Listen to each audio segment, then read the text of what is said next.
তোমার ভিতরে নবীর মহাব্বত আছে, নবীর ভালোবাসা আছে, তুমি কাজে পরিণত করিয়া দেখাও। এই টাঙ্গাইলের মুরব্বী বাবারা একটু জোরে আওয়াজ দিবেন। এখানে আমি বসছি, আমার বয়সের মনে হয় এই ময়দানে আর কেউ নাই, আছে না নাই? একটু আমার চেহারার দিকে তাকান। আমার মুখে দাড়ি থাকার কারণে মনে হয় আমার একটুও ভালো দেখা যায় না। হ্যাঁ, দাড়ি থাকার কারণে মনে হয় আমরা বউ পাই না। হ্যাঁ, বুঝবেন, বাস্তব কেবল পয়েন্ট বুঝাচ্ছি। টুপি মাথায় দেওয়ার কারণে মনে হয় আমাদেরকে মেয়েরা পছন্দ করে না। হ্যাঁ, বরঞ্চ তুমগর চাইতে সুন্দরী পাইছে কিনা? হ্যাঁ, আসার সময় খাদিমুল ভাইরে বলছিলাম, আপনাদেরকেও শোনাবো ইনশাআল্লাহ।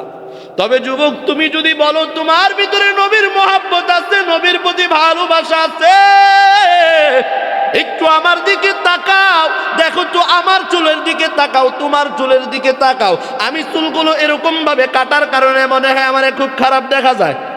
হ্যাঁ, মানুষ দেখলে আমারে ছ্যাপ দিবে, গালি দিবে, বরঞ্চ তোমারে দেখলে মানুষ তোমারে তো গালি দেয়, তোমার বাপ মারেও তুইলা গালি দেয়, ঠিক না বেটি? আমারে দেখলে সালাম দেয়, আসসালামু আলাইকুম হুজুর, কই গেছিলেন হুজুর? হুজুর আমার বাড়ির দাওয়াত, হুজুর আমার মেয়ের বিয়ার দাওয়াত, ছেলের মুসলমানের দাওয়াত, ঠিক না বেটি? আর তুমি সারা জীবনেও কেউ দাওয়াত দেয় না। কারণ কি? আমারে কেন মানুষ সালাম দেয়, কেন সম্মান করে? আল্লাহর কোরআন আমার ভিতরে, নবীর সুন্নাত আমার গায়ের ভিতরে থাকার কারণেই মানুষ আমারে সম্মান করে, ভালোবাসে। কথা বলেন ঠিক কিনা? এরে যুবক ভাই, তুমিও যদি এই ভালোবাসা, এই মহব্বত পাইবার চাও, এখনো সময় আছে। নবীর দেখানো পথে চলো, নবীর আদর্শ অনুযায়ী চলো, কোরআন অনুযায়ী চলো, নবীর সুন্নত গায়ে লাগাও। কারণ নবীর সুন্নত নিয়ে যদি তুমি দুনিয়া থেকে বিদায় না হইতে পারো, কবরে যাইতে না পারো, কোরআনের দেখানো পথ দেখিয়া যদি যাইতে না পারো, আল্লাহর কসম দুনিয়াতেও তোমার জন্য লানত, মরার পরেও তোমার জন্য কঠোর শাস্তি, ঠিক কিনা বলে?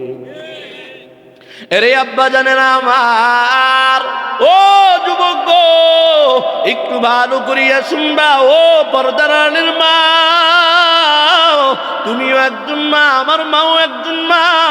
আমার বয়সে তোমার একটা সন্তান আছে, কিন্তু তোমার সন্তান আজকে বিড়ি খায়, সিগারেট খায়, তুমি মায়ের কথা শুনে না। আর আমিও তো একটা মায়ের সন্তান, আমি তো কোনোদিনও মায়ের সাথে বেয়াদবি করব তো দূরের কথা, বেয়াদবি করার সাহসও আমার মনের ভিতরে নিতে পারি না। কোনোদিন কারো সামনে বিড়ি খাবো তো দূরের কথা, দোকানদারের কাছে যাইয়া যে বিড়িটা চাবো, ওই সাহসটাও আমার ভিতরে হয় না। ও টাঙ্গাইলের যুবক, যদি আমার কাছে আইসা পা দুইটা গাইয়া দিয়া বলো, ভাই আমার পা দুইটা ধইরা বলো, আর মা বাবার সাথে বেয়াদবি করিও না, আর বিড়ি খায়ও না, সিগারেট খায়ও না, আর গুনাহের কাজ করিও না, মুরব্বীদের সাথে বেয়াদবি করিও না, এই ময়দানে যদি এমন কেউ থাকো, আসো স্টেজের কাছে আসো, আমি এই শত শত মানুষের সামনে আমি তোমার পায়ে ধইরা তোমারে বুঝাবো, বিন্দু পরিমাণ আমার কোনো সমস্যা নাই। কারণ কোরআন শিখছি, হাদিস শিখছি তোমাদেরকে জাহান্নামের পথ থেকে বাইসা জান্নাতের পথে নেওয়ার জন্য। এখন আমি কেমনে নিব? আমার মালিক আমার ভিতরে এলেম দিছে, আমি এই এলেম অনুযায়ী তোমাদেরকে শোনাবো। মালিক যদি তোমাদের কপালে হেদায়েত রাখে, তাহলে তুমি হেদায়েতের মালা পাইবা। আর যদি মালিক হেদায়েতের মালা না লেখে, আমি বয়ান করে তোমারে কান্না করাইতে করাইতে যদি এখানে শুয়ায়ও ফেলাই, আল্লাহর কসম কোনোদিনও হেদায়েত পাওয়া সম্ভব না, ঠিক কিনা বলেন? আমাদের দেশের কিছু কোলাঙ্গার মার্কা মানুষ আছে, রাগ করবেন না, যারা বলে এত মাহফিল হয়, এত ওয়াজ হয়, মানুষ কয়টা হেদায়েত হয়? কয় না? এ টাঙ্গাইলের মুসলমান, ও যুবক, কথা বুঝলে উত্তর দিবা। হেদায়েত আমি বক্তার হাতে, বুঝেন নাই? হেদায়েত আমি দিতে পারবো? হ্যাঁ, আমি হেদায়েত দিতে পারবো। এলাকার এই যে মুরব্বী সভাপতি আজকের মাহফিলের, আপনাদের এলাকার প্রবীণ আলেম, ওনার বয়ানে হেদায়েত দিতে পারবো। হেদায়েতের মালিক কে? জুড়ে বলেন, হেদায়েতের মালিক কে? ও মুসলমান, আল্লাহ যদি তোমার হেদায়েত না দেয়, কোনোদিনও তুমি হেদায়েতের মালা গ্রহণ করতে পারবা না। আবু জেহেল আর উমর নাম শুনেন নাই? আবু জেহেল উমর দুইজন তো একই গ্রুপের লোক ছিল, দুইজন তো একই দলের বড় লিডার ছিল। আবু বকর উমর এবং আবু জেহেলকে আপনার আমার নবী মায়ার নবী রহমাতুল লিল আলামিন একবার দুইবার না, বারবার আবু জেহেলের কাছে কোরআনের দাওয়াত নিছে, কালেমার দাওয়াত নিছে, ইসলামের দাওয়াত নিছে, কিন্তু আবু জেহেল কালেমার দাওয়াত গ্রহণ করে নাই। কথা বলেন ঠিক কিনা? বরং আবু জেহেল রাসূলের কি চাচা, চাচা হইয়া বাতিজার কালেমা গ্রহণ করে নাই, বাতিজার কালেমার ছায়া তলে আসে নাই, বরংস বাতিজার সাথে বারবার বাটপারি করছে। খেজুরের বীজ, পুরা খেজুরের বীজ আইনা দিছে, বলছে বাতিজা তুমি যদি এইটা থেকে গাছ রোপণ করাইতে পারো তাহলে আমি তোমার কালেমা পড়িয়া মুসলমান হব। আপনার আমার নবী আল্লাহ তাআলার ইশারায় ওই পুরা খেজুরের বীজ থেকে খেজুরের গাছ তারায়া দেখাইছে। ওই খেজুর এখনো মদিনায় আছে না নাই? এখনো আছে না নাই? ওই খেজুর গাছের খেজুর এখনো সারা পৃথিবীর মুসলমান খায় কি খায় না? এর টাঙ্গাইলের মুসলমান নবী আমার দেখাইছে। নবীরে কয় ভাতিজা তুমি তো বড় জাদুকর হয়ে গেছো, বলেন নাউজুবিল্লাহ। নবী জাদুকর কয় তুমি জাদুকর হয়ে গেছো, তুমি ধ্বংস হয়ে গেছো, তোমার কালেমা আমি পড়বো না। এই একবার দুইবার না, নবীরে বিপদে ফেলানোর জন্য, নবীরে মারার জন্য নবীরে আবু জেহেলের ঘরে দাওয়াত দিছে। দাওয়াত দিয়া নবীরে দাওয়াত দিতে নিয়া যেই রাস্তা দিয়া যাবে ওই রাস্তার ভিতরে গর্ত ঘুরিয়া কাপড় দিয়া পাতা দিয়া গর্ত ঢাইকা রাখছে। অনেক কয়েকটা সিস্টেম কইরা দিছে, একটা গর্ত ঘুরিয়া কয়েকটা দিছে নবীরে মারার জন্য। শেষ পর্যায়ে নিজেই গর্ত বলিয়া গেছে কোনটায় গর্ত ছিল। নবী গর্তে পড়ে নাই, বরং যেই আবু জেহেল গর্ত খুঁজছে ওই আবু জেহেলই গর্তের ভিতরে পড়ছে। কথা বলেন ঠিক না বেঠিক? আবু জেহেল গর্তের ভিতরে পড়িয়া এখন তার চেলাবেলা তার চাকরির যারা তাদেরকে বলে আমারে জলদি করিয়া ওই গর্তে থেকে তুলো। লম্বা ঘটনা, আমি শুধুমাত্র মূল আলোচনায় যাওয়ার জন্য ছোট্ট করে বুঝায়া যাচ্ছি। ও কলিজার টুকরা আব্বাজান, ও যুবক ভাই, কেমন নবীরা আশিক হইতে হবে শুধুমাত্র এটা বোঝানোর জন্যই এত কথাগুলো বলতেছি। আবু জেহেল গর্তের ভিতরে পড়িয়া সবাই রে বলে আমারে গর্তে থেকে তুলো, কিন্তু কেউ গর্তে থেকে তুলতে পারে না। দড়ি ফালাইছে তারে টানিয়া তুলবে, যত দড়ি ফালায় গর্ত তত নিচের দিকে যায়, যত দড়ি ফালায় গর্ত তত নিচের দিকে যায়। বলেন সুবহানাল্লাহ। খেলা কার? জোরে বলেন খেলা কার? একটু জোরে জবান খুলে বলেন না আল্লাহ। হয় নাই মায়া লাগাইয়া মোহাব্বত কইরা আর একটু জোরে ডাক দিয়া বলেন না আল্লাহ। আবু জেহেল গর্ত থেকে উঠতে পারে না, এখন চিন্তা করে এই গর্ত থেকে আমারে কেউ তুলতে পারবে না। এই উতবা সাইবা, ও আমার সাগরেতেরা, যাও যাও, কোথায় আব্দুল্লাহর পুত্র মুহাম্মদ, আমার ভাতিজারে জলদি করে আমার কাছে নিয়ে আসো। আমার বিশ্বাস আমার ভাতিজা মুহাম্মদ ছাড়া এই গর্ত থেকে আমারে কেউ তুলতে পারবে না। বলেন সুবহানাল্লাহ। নবীরে যাইয়া তার সেলাফেলা ডাক দিয়া বলে, ও আব্দুল্লাহর পুত্র মুহাম্মদ, তোমার চাচা আবু জেহেল গর্তে পড়িয়া গেছে, জলদি করিয়া চলো, তোমার চাচারে ওই গর্ত থেকে তুলতে হবে।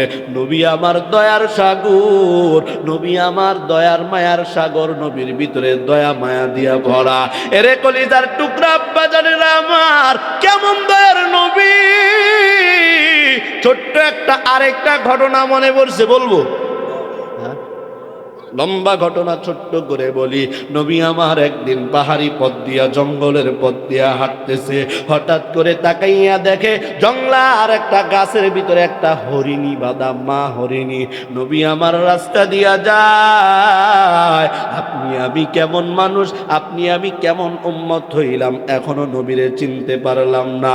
জঙ্গলার হরিণ নবীরে চিনে, জঙ্গলার বাঘ নবীরে চিনে, গর্তের সাপ নবীরে চিনে। কথা বলেন ঠিক না বেঠিক?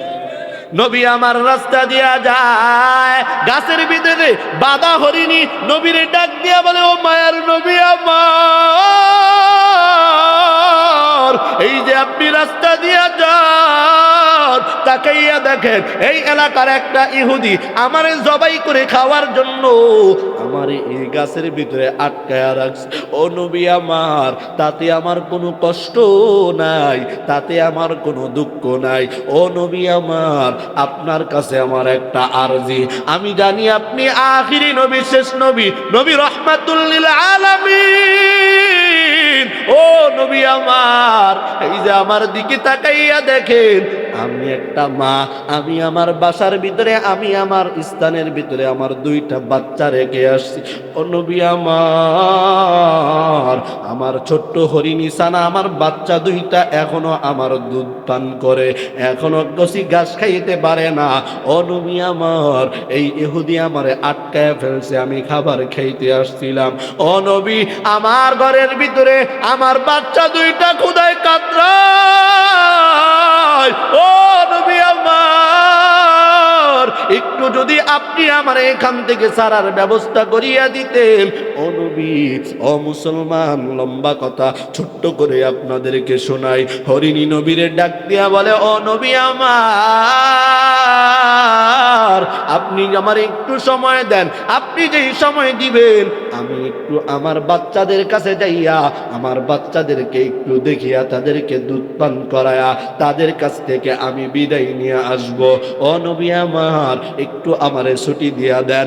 আপনার আমার নবী, মায়ার নবী হরিণের কথা শুনিয়া, এই মুসলমান, হরিণ রে বলে, ও হরিণ, আমি কেমনে তোমারে সারি? আমি তো ইহুদির বাড়িতে যাইতে পারবো না, কারণ তো আমি রহমতের নবী, আমি দয়ার নবী, মায়ার নবী। আমি ইহুদির ঘরে যাইতে পারবো না। ইহুদির ঘরে গেলে ইহুদি আমার ক্ষতি করার চেষ্টা করবে। তবে ও হরিণী, যাও যাও, আমি তোমারে অল্প সময়ের জন্য একটু সারিয়া দিলাম। তুমি তোমার ঘরে যাইয়া, তুমি তোমার বাসস্থানে যাইয়া তোমার বাচ্চারে দেখিয়া তাদেরকে দুধ পান করায়া আবার যথাসময়ে আমার কাছে চলে আসবা। তুমি যতক্ষণ পর্যন্ত না আসবা, আমি নবী ততক্ষণ পর্যন্ত এই গাছের কিনারায়, গাছের নিচে দাঁড়ায়া দাঁড়ায়া অপেক্ষা করব। বলেন সুবহানাল্লাহ। এরে টাঙ্গাইলের মুসলমান, একটু গভীর মনোযোগ দিয়ে শুনো, কেমন নবী আমার। নবী আমার ডাক দিয়া বলে, রে হরিণী, তুই যা, তুই যা তোর সন্তানরে দেখ, তোর সন্তানরে দুধ পান করা।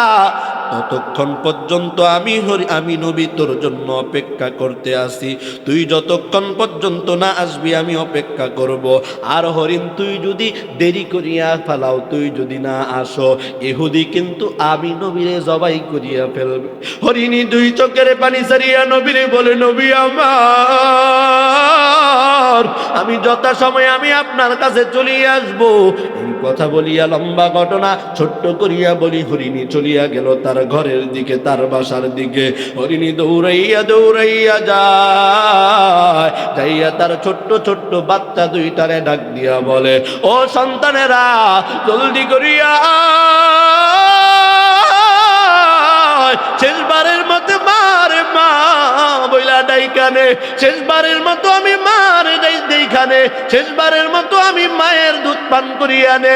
একটু পরে আমি মারে আর পাবি না, সারা জীবনের জন্য আমি মারে হারায় ফেলা লাগবে।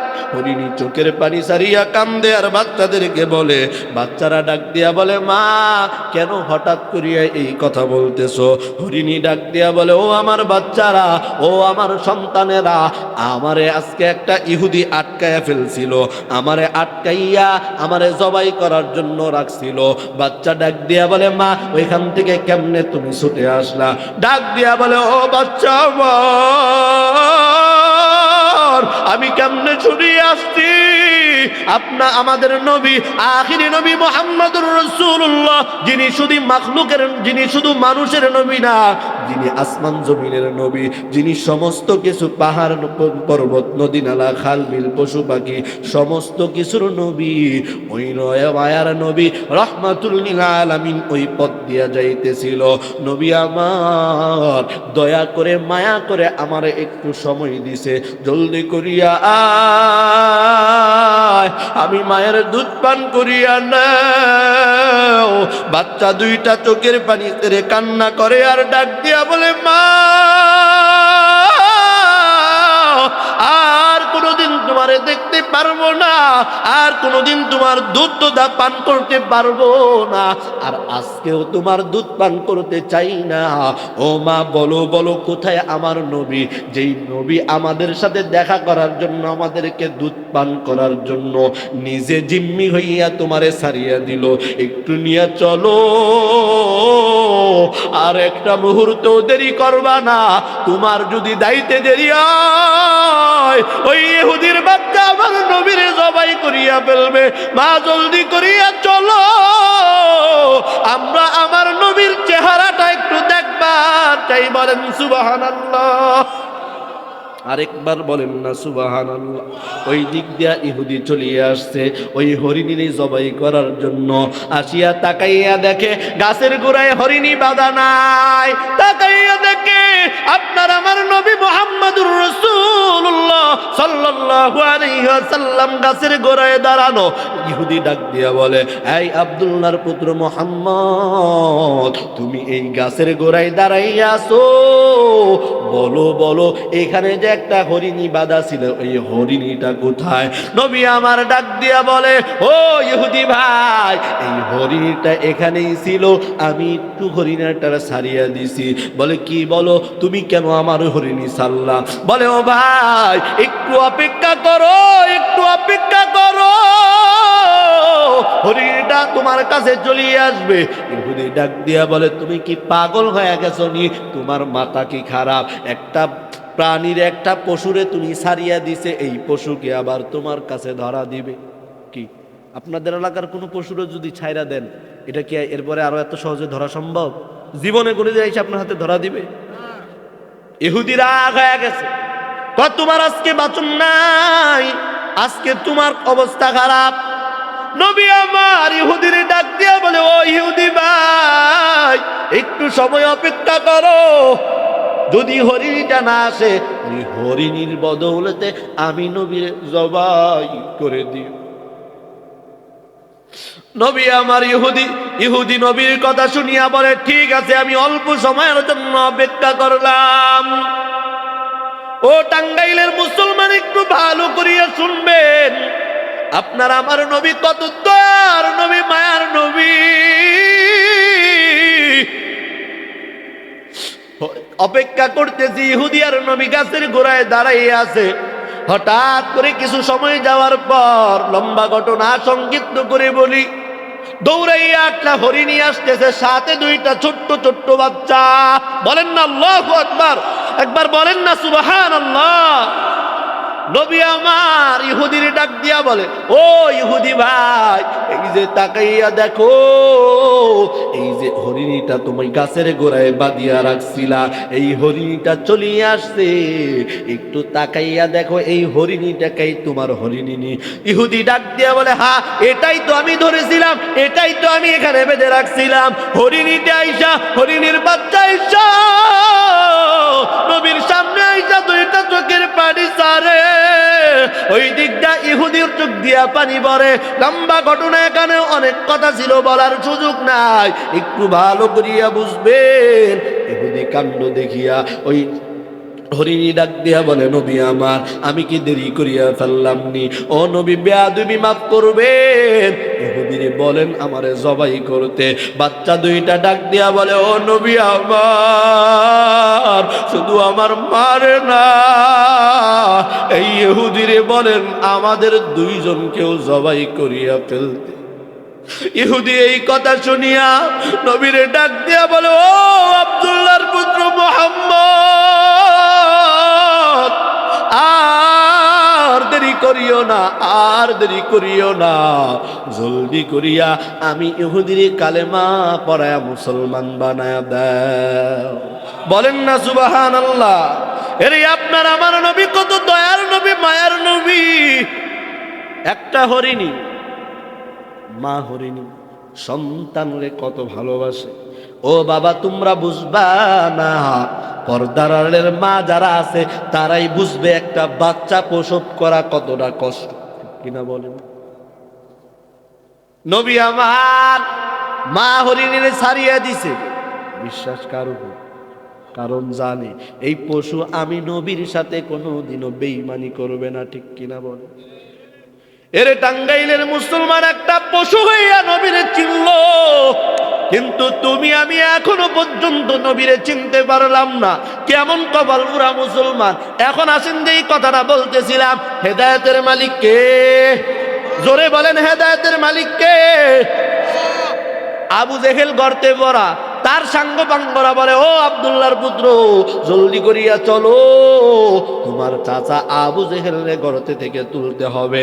নবী কিন্তু দেখিয়া গেছে, নবীরে মারার জন্য গর্তে ফালানোর জন্য গর্ত খুঁজছিল, ওই গর্তের ভিতরে আবু জেহেল নিজেই পড়ছে।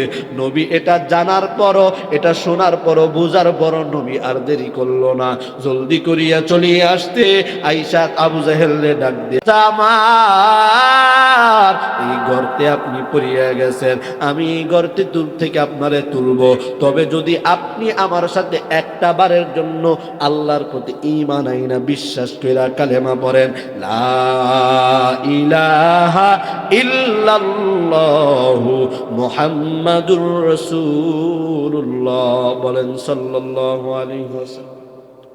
নবী আবু জেহেলরে বলে, চাচা একটা বারের জন্য যদি এই কালেমার আওয়াজ দেন, আমি মুহাম্মদ আর এক মুহূর্তও দেরি করব না, সঙ্গে সঙ্গে আপনারে গর্তে থেকে তুলবো।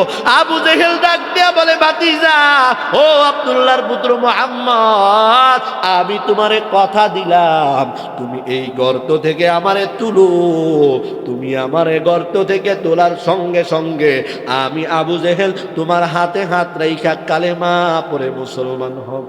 নবী আমার আবু জেহেলের কথা বিশ্বাস করিয়া, কারণ অন্তরের খবর তো নবী জানে না, নাকি জানে?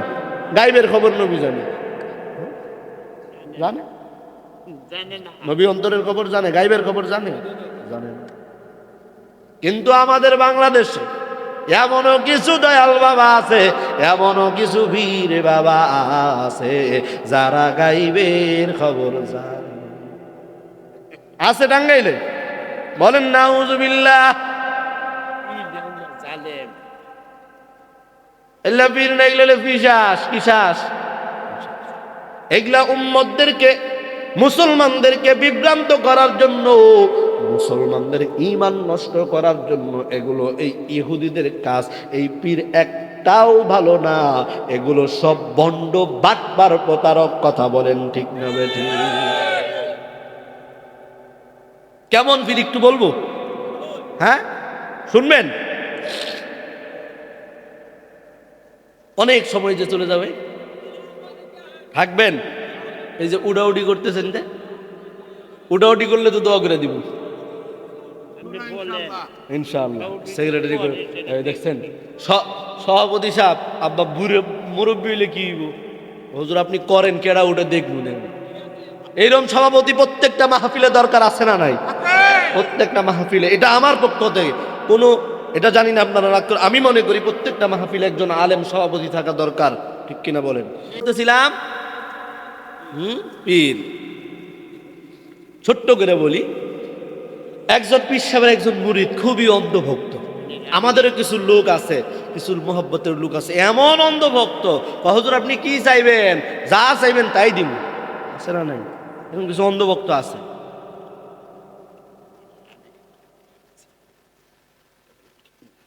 বুঝতে পারছি, ভালো করে বুঝবেন। তাহলে পীর সাহেবের একটা অন্ধভক্ত ছিল, আরে খুবই পীর সাহেবের খাস মুরিদ। হ্যাঁ, এই পীর সাহেবের দরবার থেকে যায় আর বাড়ির ভিতরে বৌরে যায়, আমার পীর সাহেব অমুক তমুক, আমার পীর সাহেব এটা সেটা, আমার পীর সাহেব এটা করে সেটা করে, নদীর ভিতরে যায় নামাজ পিছায় এটা করে, আমার পীর সাহেব মুহূর্তের ভিতরে ভারত চলে যায়, দিল্লি চলে যায়। তবে আরেকটা কথা, এরকম আল্লাহর ওলি আছে, বেশি দূরে যাইতে হবে না, আমাদের বাংলাদেশেই আছে। আছে না নাই? আছে, যারা নদীর ভিতরে যায় নামাজ বিছায়া নামাজ পড়ে, এরকম ওলি আছে। কিন্তু যেটা বলতেছি, উনি আইসা খুব প্রশংসা করে। তে একদিন ওই মুরিদ পীর সাহেবরে তার বাড়ির দাওয়াত দিছে। ওই দাওয়াত দিছে, এই ঘটনা হয়তো শুনছেন, তাও বলতেছি। পীর সাহেবরে বাড়ির দাওয়াত দিছে। এখন পীর সাহেব দাওয়াত পেয়া মুরিদের বাড়িতে আসছে। আইসা এখন ঘরের ভিতরে বইসা এরকম করে মুরিদের বউ কয়, কিও তোমার পীর সাহেব দিয়ে বারবার হিস হিস করে কি খেদায়, কারে পিঠটায়? আরে আমার পীর সাহেব তুমি চিনো? আমার পীর সাহেব গিয়া বড় তার দিয়ে কেরামত। কই কেমন কেরামত? এখানে বসে আছে, মক্কা শরীফে কুত্তা হাঁটতেছে, কুত্তা খেদাইতেছে। কাফা করে কুত্তা যায়, কুত্তা খেদায়। তাই তাহলে বিশাল পিসাব। মুরিদের বউ একটু চালাক, আজকে পিসাব দেখি কেমন পিসাব। এখন ভাত দিছে, ভাত দেওয়ার পর ভাত নিয়ে সামনে বসে আছে। কয় কিও? পিসাব মুরিদকে, কি গো তোমার বউ ভাত দিল, তরকারি দিল না? তরকারি কই? তরকারি আনো। মুরিদ যায় কয়, কিরে আমি এত কিছু বাজার করলাম, এত আয়োজন করলাম, পীর সাহেবরে তুমি খালি ভাত দিছো, তরকারি তরকারি তো। কয় তুমি যে কও তোমার পীর সাহেব এনে বইয়া কাবা শরীফের কুত্তা খেদায়, আমি যে ভাতের তরে তরকারি দিছি, তোমার পীর সাহেব কি এটা দেখে না? তাহলে বুঝেন কেমন পীর সাহেব এনে বইয়া মক্কা শরীফের কুত্তা খেদায়, কিন্তু ভাতের তলে তরকারি পীর সাহেব এটা দেখতে পারে। তাহলে কেমন ফিরাম করে জানা আছে না? তাহলে গাইবের খবর কে জানে? নবী জানে? নবীও গাইবের খবর জানে না। মুসলমান আলোচনা আমার এই দিকে না, এই দিকে কথা বললে আরো অনেক সময়ের প্রয়োজন। কথার প্রাসঙ্গিক কথাটা শুধুমাত্র অল্প করে বললাম, একটু গভীর মনোযোগ দিয়া শুনবেন। নবীরে আবু জেহেল ডাক দিয়া বলে, ও আব্দুল্লাহর পুত্র মুহাম্মদ, আমারে গর্তে থেকে তোলার সঙ্গে সঙ্গে আমি তোমার হাতে হাত রাইখা কালেমা পড়ে মুসলমান হয়ে যাও। নবী আমার আবু জেহেলের কথা বিশ্বাস কইরা নবীরে আবু জেহেল রে গর্ত থেকে তোলার জন্য তার সাঙ্গ বঙ্গরা দড়ির পরে দড়ি, দড়ির পরে দড়ি দিছে, কিন্তু কেউ তুলতে পারে না। আপনার আমার নবী, দয়ার নবী, মায়ার নবী, বিশ্বাস নিয়া বিসমিল্লাহ পড়িয়া হাতটা বাড়াইছে। হাতটা বাড়ানোর সঙ্গে সঙ্গে আবু জেহেলের হাতটাও নবীর হাতের সঙ্গে লাগিয়ে গেছে। নবী আমার বিশাল গর্ত থেকে আবু জেহেলের হাতটা টান দিয়া তুলিয়া ফেলছে। বলেন সুবহানাল্লাহ। অথচ দড়ির পর দড়ি, দড়ির পর দড়ি কিন্তু উড়ে না। আবু জেহেলরে তোলার পর নবী আমার ডাক দিয়া বলে, চাচা আমার সাথে পড়েন, লা ইলাহা ইল্লাল্লাহু মুহাম্মাদুর রাসূলুল্লাহ। এই বাটপার কয়, দেখছো আব্দুল্লাহর বেড়ার কাম, এই দড়ি লম্বা লম্বা দড়ি দিয়ে আমারে তুলতে পারে না, আরে হাত দিয়ে তুলে বলছে কত বড় জাদুকর, এ কত বড় গম। বলেন না হুজুর? কয় না না, তোমার মতো মৃত্যুকের কাছে, তোমার মতো বাটপারের কাছে আমি কালেমা পড়বো না। বলেন না আউযুবিল্লাহ। নবী আমার মৃত্যু জীবনে নবী মিথ্যা কথা বলছে না? না, আমার নবীর জীবনে একটা মিথ্যা কথাও নাই। আমার নবী সত্য নবী, আমার নবী আখিরি নবী, আমার নবী শেষ নবী। কথা বলেন ঠিক না বেঠিক? নাকি নবীর পরে নবী আছে? আছে। কিন্তু আমাদের বাংলাদেশেও এমন কিছু দল আছে যারা বলে মুহাম্মদ আখিরি নবী না, মুহাম্মদের পরে আরো একজন নবী আছে যার নাম নাকি গোলাম আহমদ কাদিয়ানী। টাঙ্গাইলে নাউজুবিল্লাহ আছে? থাকলে বলেন জোরে। কয় আমি নবী। ওরে বাটপারের ঘরে বাটপার, তোর তো জন্মেরই ঠিক নাই, তুই কেমনে নবী হও? ঠিক না বেঠিক? কারণ আজ থেকে 1400-1450 বছর আগে নবী আমার দুনিয়া থেকে নবুয়তের দরজায় তালা লাগায়া বিদায় হয়ে চলে গেছে। নবী তো হাদিসের ভিতরে বইলাই গেছে, আমি নবীর পরে যদি কেউ নবী হইতো, সেই নবী হইতো আমার সাহাবী উমর। বলেন সুবহানাল্লাহ। উমর নবী হইছে? তাহলে কাদিয়ানী কেমনে নবী হয়? লম্বা করব না, ছোট্ট করে বলি, সে যদি নবী হইতো তাহলে সে বাথরুমে মরছে কই? বাথরুমে গেছে বাথরুম করতে, ওখানে যায় 10 আটকা। নবী কোনোদিন বাথরুমে মরে? পৃথিবীর সবচেয়ে সম্মানিত দামি হলো পয়গম্বররা, ঠিক কিনা বলেন? সে কেমনে নবী হয়? পরে বাথরুমের দরজা খুইলা তারে মানে কি বলবো, ওই যে ময়লা টয়লা সহ বাথরুম থেকে টাইনা বের করে। আল্লাহ হেদায়েত দান করুক, বলে না রাগ করলেন? এরকম কি টাঙ্গাইলে আছে? আছে, অবশ্যই আছে। আমরা চিনি না, আমরা জানি না। আরে লেবাস থাকলেই হুজুর হওয়া যায় না, লেবাস থাকলেই মানুষ হওয়া যায় না। লেবাসদারি শয়তান। কেমন বলবো? বলবো, ভালো করিয়া শুনবেন, বলবো ইনশাআল্লাহ। যেই কথাটা বলতেছিলাম, আপনার আমার নবী আখিরি নবী, আমার নবীর জীবনে কোনো একটা মিথ্যা কথা নাই। নবী যা বলছে সব সত্য, সব বাস্তব কথা। বলেন ঠিক না বেঠিক? কেমন নবী? এখনো নবীরে চিনলাম না। আবু জেহেল বলতেছিলাম হেদায়েতের মালিককে।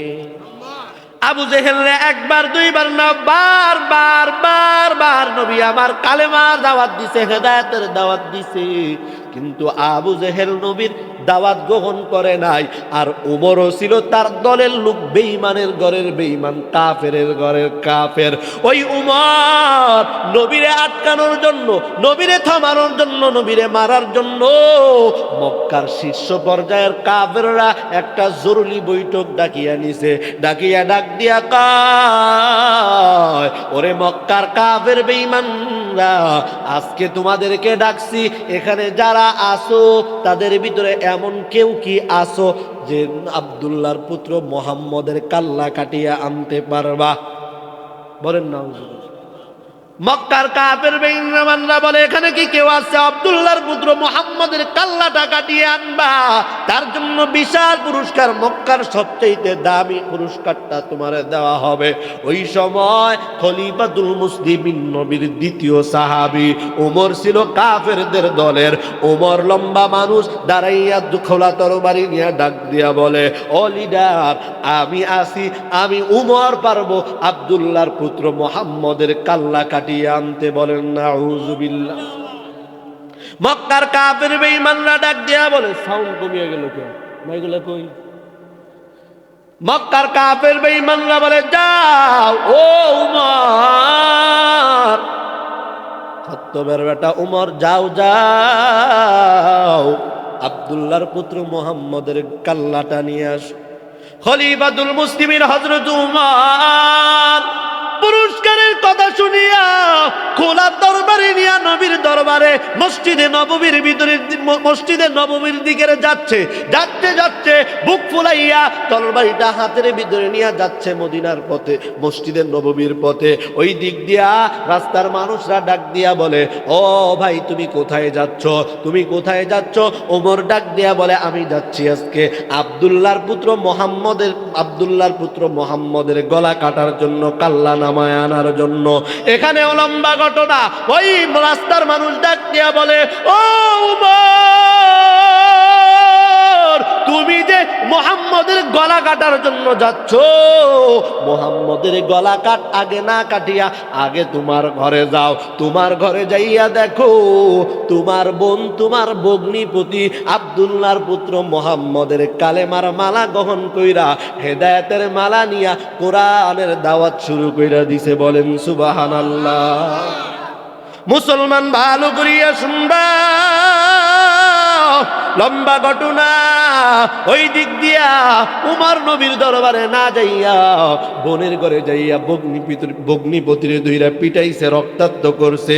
এরপরে এখানে অনেক ঘটনা, অনেক কথা আছে, সংক্ষিপ্ত করে বলি। নবীর দরবারে খলিফাতুল মুসলিমিন নবীর গলা কাটার জন্য, নবীর কাল্লা কাটার জন্য খোলা তরবারি নিয়া মসজিদে নববীর দিকে যায়। আর এমন সময় নবীর সাহাবীরা তাকাইয়া দেখে ওই মক্কার ইহুদি, মক্কার বেঈমান কাফেরদের ভিতরে একজন যুবক, একজন উঁচা লম্বা সুঠাম অধিকারের একজন যুবক খোলা তরবারি নিয়ে বুক টান টান করে নবীর দরবারে আসতেছে আর বলতেছে, আজকে আব্দুল্লাহর পুত্র মুহাম্মদের গলা কাটিয়ে আনবো, কাল্লা কাটিয়ে আনবো। নবীর সাহাবীরা দেখিয়া নবীরে ডাক দিয়া বলে, নবী আমার, আপনি শুধু অনুমতি দেন, এই উমরে আমরা এখানে কতল করিয়া ফেলবো, উমরে এখানে আমরা শেষ করিয়া ফেলবো। দয়ার নবী, মায়ার নবী, রহমাতুল লিল আলামিন ডাক দিয়া বলে, ও সাহাবায়ে কেরামের দল, না না না, তোমরা কেউ উঠবা না, কেউ তারা আঘাত করবা না, তারে আসতে দাও। উমর আস্তে আস্তে আগায়। সাহাবায়ে কেরামদের মনের ভিতরে ভয় ঢুকিয়া গেছে, আরে আজকে আমার মায়ের নবীর গলা কাটিয়া ফেলবে, ওই উমরে তো কেউ আটকাইতে পারবে না। ওই দিক দিয়ে নবীর আদেশেও কেউ উমরে আক্রমণ করতে পারতেছে না। উমর যখন এক পর্যায়ে নবীর দরবারে ঢুকিয়া গেছে, নবী আমার সাহাবায়ে কেরামদেরকে ডাক দিয়া বলে, ও সাহাবায়ে কেরামের দল, উমর একটু রাস্তা করিয়া দাও, তারে আমার সামনে আসার জন্য রাস্তা করিয়া দাও। সাহাবায়ে কেরাম নবীর কথা অনুযায়ী রাস্তা করিয়া দিল। উমর খোলা তরবারি দিয়া বুক টান টান করে নবীর সামনে চলিয়া গেল।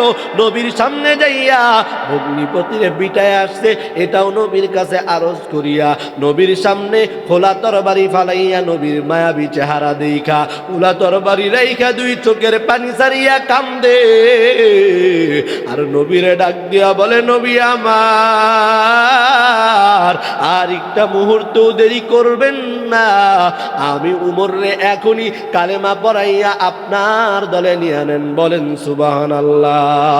নবী আমার উমরে কালেমা পড়াইয়া হেদায়েতের মালা গলার ভিতরে ঢুকাইয়া দিছে। এই মুসলমান, বলতেছিলাম হেদায়েত বক্তার হাতে না, হেদায়েত কার হাতে? যেই আবু জেহেল নবী বারবার দাওয়াত দিয়ে হেদায়েতের পথে আনতে পারে নাই, আর 27 বছরের যুবক উমর নবীর কাল্লা কাটার জন্য যাইয়া হেদায়েতের মালা পরিয়া গেছে। হেদায়েতের মালা পইরা ওই সময় নবী মক্কার ভিতরে প্রকাশ্যে কালেমার দাওয়াত দিতে পারে নাই, প্রকাশ্যে ইবাদত বন্দিগি করতে পারে নাই। উমর কালেমার মালা, হেদায়েতের মালা গ্রহণ করিয়াই মক্কার উঁচু জায়গায় দাঁড়াইয়া খোলা তরবারি নিয়ে ডাক দিয়া বলে, এই মক্কার বড় বড় কাফের বেঈমানরা, শুনিয়া নাও, এতদিন পর্যন্ত আব্দুল্লাহর পুত্র মুহাম্মদ, দয়ার নবী, মায়ার নবী, রহমাতুল লিল আলামিন যেই কালেমার দাওয়াত নিয়ে আসছে, যেই কালেমার তালকিন দিছে, যেই হেদায়েতের মালা নিয়ে ঘুরতেছিল, এটা এতদিন পর্যন্ত গোপনে চলছিল, প্রকাশ্যে দাওয়াত দিতে পারে নাই। আজকে আমি উমর ঘোষণা দিলাম, আজকে থেকে কালেমার দাওয়াত, আব্দুল্লাহর পুত্র মুহাম্মদের ছায়াতলের দাওয়াত প্রকাশ্যে হবে। যদি মক্কার কোনো কাফের বেঈমান, মক্কার কোনো নাস্তিক থাকো, আমি উমরের তরবারির সামনে আসে দাঁড়াইও, সঙ্গে সঙ্গে তোমার কাল্লা নামায় তোমারে কতল করিয়া ফেলবো। বলেন সুবহানাল্লাহ।